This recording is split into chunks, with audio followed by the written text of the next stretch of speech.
The topic is a profile on Dr. C. Dolores Tucker. And Dr. Tucker, before we had our final break, we were talking about some of the political activities you've been involved in. Let's sort of change the focus here and give you an opportunity to talk about another organization that you've played a significant role in and that you've been involved in for the longest, and that is the National Association for the Advancement of Colored People. Let's have you talk about that organization. Well, I filed a suit to make sure that we could get rid of those who were misusing the funds of the NAACP and creating a deficit that would have destroyed it. And of course, I was very supportive of Myrlie Evers. We asked her to run, and she did. And we worked very hard to make it possible, and she did win. And we're very delighted. I asked her that she should look at Judge Elion Higginbotham to head a search committee so that we could get the best person in this country to head the organization as president and CEO. And that's Congressman Fumi, who is now aboard. We have a treasurer now that was the chairman of treasurer of the state of Connecticut for 2 terms, and now he is our treasurer. So fiscally, the organization is on track.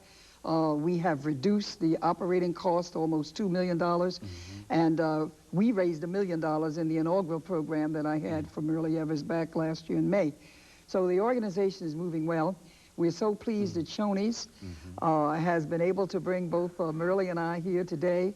She's speaking tonight at the banquet, the Freedom Fund banquet, and we certainly know that a lot of you will be there present, but Shoney has been very helpful in making this possible, and we're very grateful to them.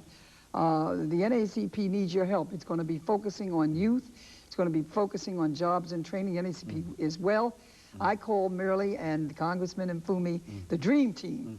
And God always moves those on stage that we need for the hour. And this is a critical hour. We see the clock trying to turn back, all of the gains that we have made. And all we're saying now is the NAACP, the National Political Congress, we're launching a Black Women's Voter Crusade. The NAACP is doing the same. We want everyone to register and vote so that we can elect men and women who will help to make this nation understand that we all have that inalienable right to life, liberty, to pursuit of happiness. Particularly our black males are in jeopardy. Not only black males, but the black family. Alabama State College, little do we know that 26 girls to 1 is what we have there, and 39% of all black males in California, 20 years, are in court, under some court jurisdiction, under prison, probation, or parole. These are dangerous times, and that's why we can't have these images being sent out about our young people being gangsters, thugs, and hoodlums. And that's why I would really like for people to write me to get these words. You'll never know what this gangster rap is all about. And before we close, I want to give out the number, 1-800-225-8511. The lyrics in this last song that Time Warner or these Interscope said they were going to put out, the dirtiest album of all, is telling our children to F their mamas. It's telling them to become whores. It's telling them to sell their bodies. I can't give you the messages. You would lose your license. But please call that number, 1-800-225-8511. We need your help for the Defense Fund, but also to save our children. Thank you again. No, but we've got about 2 minutes here. Yes. Let's give you an opportunity, because I think that you're talking about youth and about children. Let's give you an opportunity over these last couple of minutes to talk to the young people. You've already said something in reference to gangster rap and et cetera, but say something to them about the importance of education and why they ought to become involved in et cetera. Well, it is so important for them to become involved, because today you cannot go anywhere. You can't get a job. You can't do anything. All of us are sitting here where we are today because we're educated. Mr. Farrakhan had 1 million men march in Washington, D.C. And that image that went around the world, the people that went there, is showing the world that we're just not gangsters and robbers and thieves, but we are educated. We can get an education. That's what I told Suge Knight to do. Teach our children through rap how important education is. We need that today. You are the descendants of kings and queens of Africa.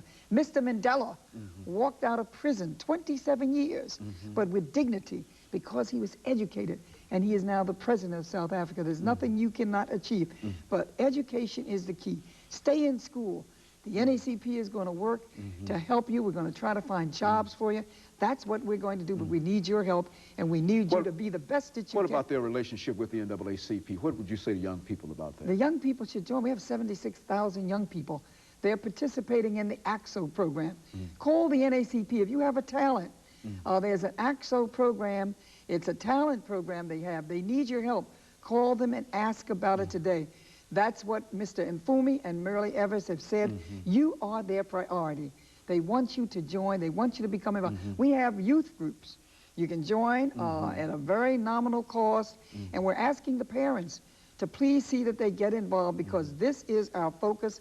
This is our priority, to help you so that you can get through your education and then get whatever you wish in life, so that you can achieve the dreams which are yours to just reach out and obtain. Very good. Dr. Tucker, let me thank you for coming by and giving us that excellent information, and for the privilege of really having an opportunity to talk to a person who has been as involved in the American political, economic, and social scene as you have been over the last many, many years. We certainly appreciate the NAACP and every other organization that was responsible for you coming to Nashville and giving us this opportunity.